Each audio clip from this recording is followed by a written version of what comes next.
5 minutes break, okay. Discount, 50% discount. Yeah, but let's meet here in 5 minutes, please. Thanks. And I would like to offer him a gift on behalf of Traders Carnival. Thank you. Hey, real good. Good thing, you know, it ends well. I hope it's the Yeah, it's the beginning. No, thanks. Have a nice flight. Okay, Abhijit now has.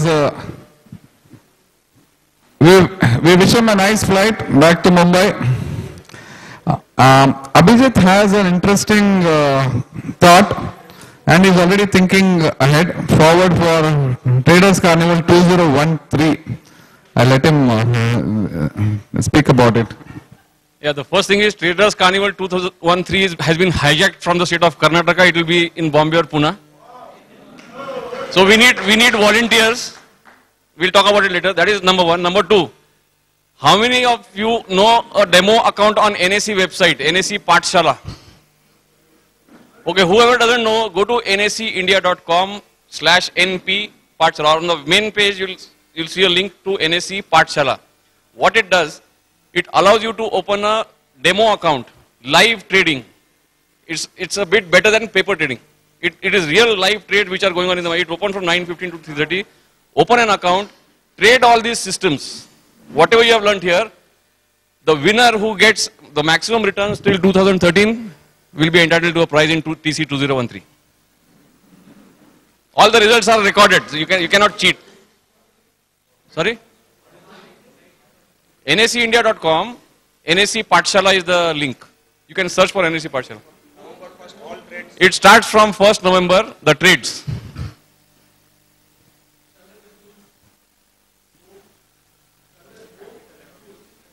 Yeah, nacindia.com, NP, under tools. Hello. Okay, we will put this up on the website also. On the Traders Carnival website, please visit it because that's going to be pretty useful in terms of keeping in touch with all the people in this room. Or some of them have left, so it's good to keep in touch with the participants of TC 2012. We'll put up the link, and Shiva will navigate to. Yeah, see, promotion here also. This demo account is worth you get a demo account of 5 lakh rupees. Fixed, that is fixed. There is no change in that. So that's why everyone will start with 5 lakh rupees. And then you have to build on it. Yeah, everyone starts at the same level. Where you end is the contest. So what is can you repeat the? It starts on 1st November. Okay, so what is the deliverable by them? How do they become eligible for the discount? Returns.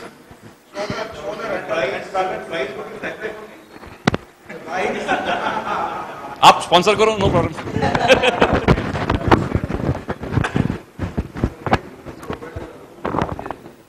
पहले मैं जलंधर जाऊंगा.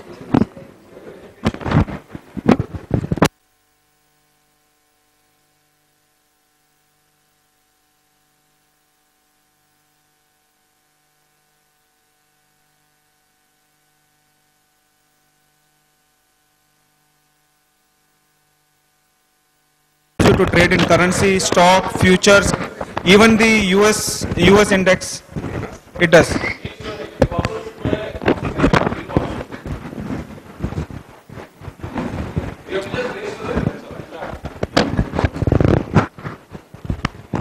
Okay, one announcement from my side. I am planning to leave at 8 o'clock. I have a taxi coming. I have space for 2 people. I'm going to Matikere, Yashwantpur. If anybody is going that side, they can join me. You wanted to come, I know, so I have maybe 1 or 2 space more. Indica, I don't know how much. Till now you would have heard many people speak about their strategies. Okay, sorry, can you hear me now? Okay. Till now you have heard many speakers, including me, about their strategies, how to trade, how not to trade, what to trade, when to trade. Leaving all that aside, what I felt interacting with many people here or across my contacts in Dubai or India, many people who are into full-time jobs or into full-time profession, where they want to know how to fit a trading into them, into their lives. So this is one which I want to touch briefly on. And as a full-time worker, our major source of income is our salary or your business profession income. Your whole entire family is dependent on that. Your lifetime goals, your family's future is dependent on that. How to plan for that and how to fit in your trading in with that. These are, as a disclaimer, I would like to begin and say that these are my personal experience and my thoughts based on those. This is not financial advice. I would strongly recommend, if you need to do your lifetime financial plan, please consult a financial planner and proceed accordingly. I have a calculator here in the first sheet. When it is circulated, you will get that. What it is there, I will show you. So, how to fit trading into your busy life? Every full-time person, every full-time worker or a professional who wants to enter into the world of trading has to have 3 different lives. A cat has 9, but you have only 3. But you have to work with all 3, not one. Work life. This normally takes 8 to 12 hours a day, obviously. Family and friends. These are your most important part of your life. But the time you give to them are the most squeezed one. That is the first time which you eat upon. If you have to work overtime in your office, your family life suffers. Your friends suffer. This is the time which needs to be nurtured to make it more qualitative. It can be postponed, but should not be, but it is what does get postponed and relegated to weekends. Many people only get to go out with your family on weekend, which is a fact of life. It's not bad, but that is how it happens. Now, between these 2 lives, you want to fit in a trading also. But how to do that? The only suggestion I would give is try to automate this as much as possible so that you don't give too much screen time while you are in your profession. Obviously, the market opening time and your work time will overlap. You can only give attention to one of them. If you try to give attention to both during the work hours continuous, one of them will have to suffer. We can't do multitasking how much ever we like to. This is what I said in pictorial. Your work life should help you drive your trading life, which both together should help you drive your family life. First steps to your financial control. This is where I start how to take control of your finances, not your trading life, your whole personal finances. The first and foremost thing which I have learned is to keep a track of my cash inflow. I know my salary, how much I get. I know how much rent I have to pay, how much my school children have to pay, school fees, other expenses, everything. So beginning of the month, I know this much money I'm going to get, this much I'm going to spend, this is what I'm going to save. That savings part is what I first save. Okay, you guys are here, so you know how to save. I am outside India. The first thing which I do on my salary day, first thing, the transfer happens back home into my account. Prepare your own balance sheet. List out your assets, liabilities. When does their assets mature? When do your liabilities get due? How much are you paying for them every month? You have to make your own budget. You know your salary, you know what expenses do you have, how do you control them? Can you control some? Can you curtail something? Budget also helps you differentiate between needs and wants. Do I need to explain the difference between the two?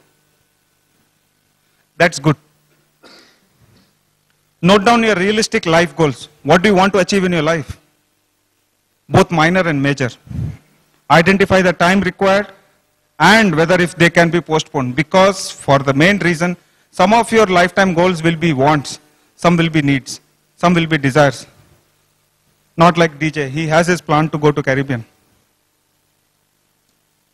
Okay, then the next step, ascertain if with your current savings potential, can you achieve them or not? Relook the list in case there are gaps. Obviously, life goals. Everybody does everything for a goal. All your efforts are directed towards that. You get satisfaction when you achieve these goals, obviously. There are 2 types of life goals, major goals and minor ones. Minor goals could include something like leisure trips, new car, something of that sort.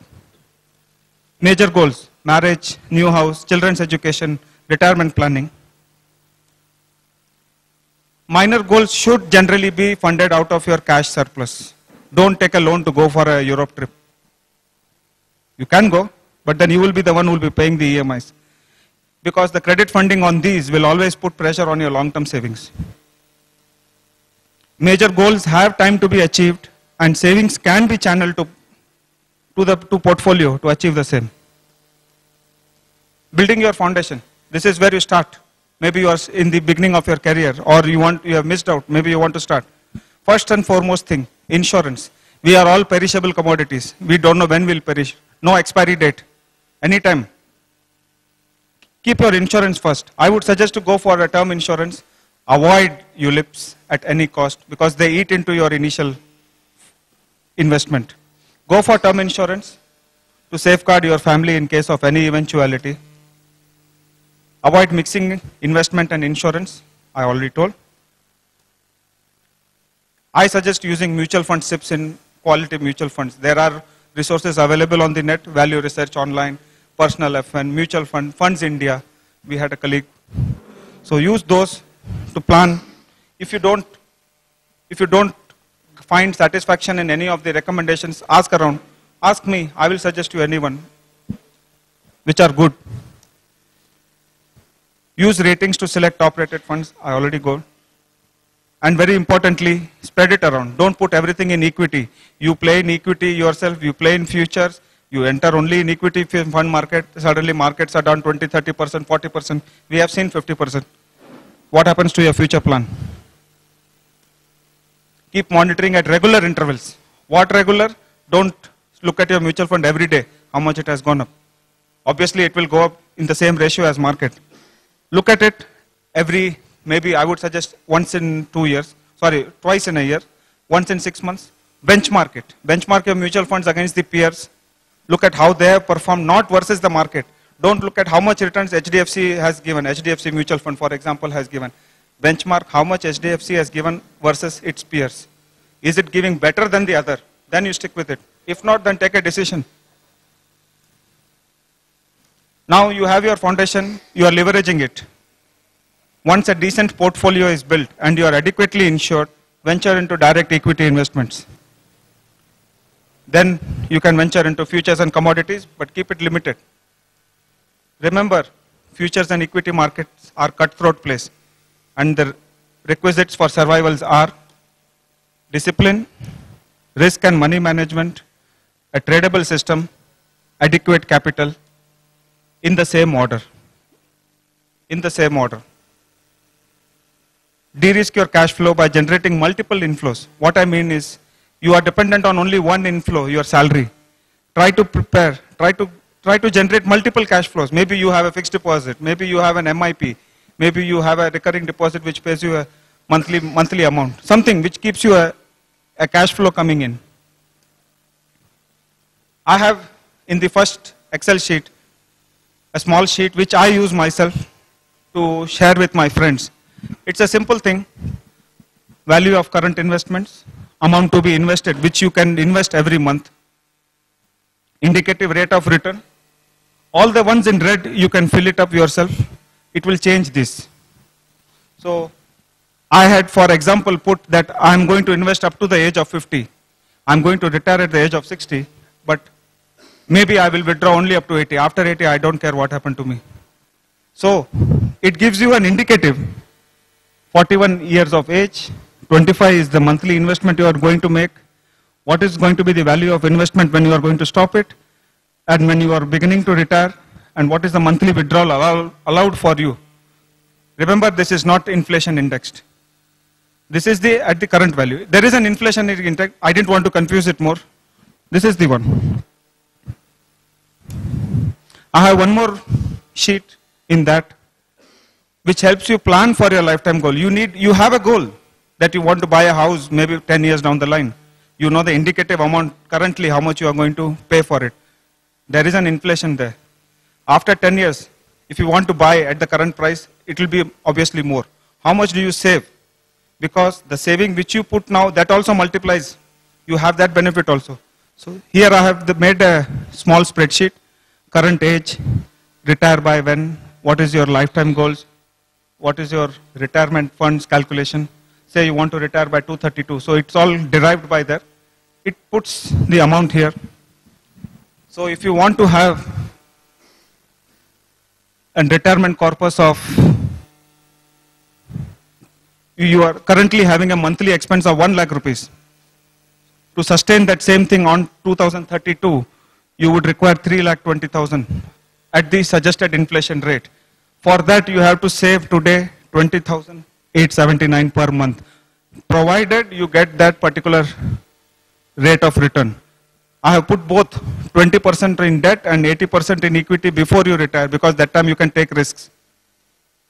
Maybe it's not suited for you. You can change the percentages. After retirement, because you want to safeguard your investment, you will put 50 in debt. That's maybe conservative or more non-conservative. You can change it.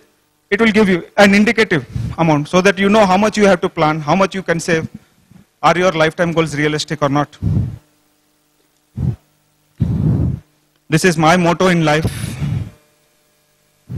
You work hard for your money, so let it work hard for you. Don't let it sit idle. That's it.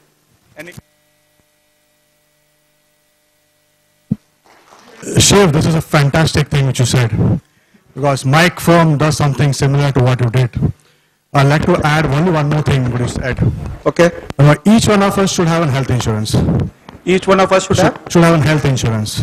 health insurance. Yeah, even if your company provides you one. By insurance, I meant both. No, fair enough. But since I said, let me be more explicit by saying that. We all believe that our company provides one, so we do not take one. But with the health costs coming up and with the life expectancy going up, I always recommend that we should have one more besides the one provided by the company. Take a plain 911, as you said. You said term insurance, I say cash flow management. So that makes it more, easier for folks to relate to. When insurance becomes a dirty word, when you say cash flow management, no, it's only English. And again, please have health insurance. Take it from anyone whom you trust, but please have one. True. Great, sir. Thanks. Thank you. Here somebody had a question. Sir, Abhi. So I have one confusion whether how much money one needs to set aside as a trading capital. Like I have a full-time job. How much money can you afford to lose? Simple, that is the capital. Simple, pretty simple. If anybody disagrees, let me know. Sriram sir. Huh? Trading capital is the money which you can afford to lose.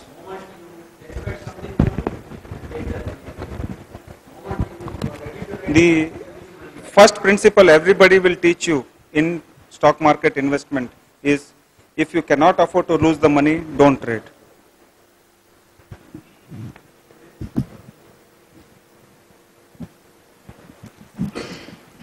Done? Thanks a lot. About for giving this realistic, real life, sharing this information with real life examples. That's very, very relevant to. Oh, yeah, but you have taken term insurance, right? Yeah. Yeah. So those are realistic examples. Meaning you're also walking the talk. Thanks, Shiva. Yeah. Yeah, he's being diplomatic. Okay.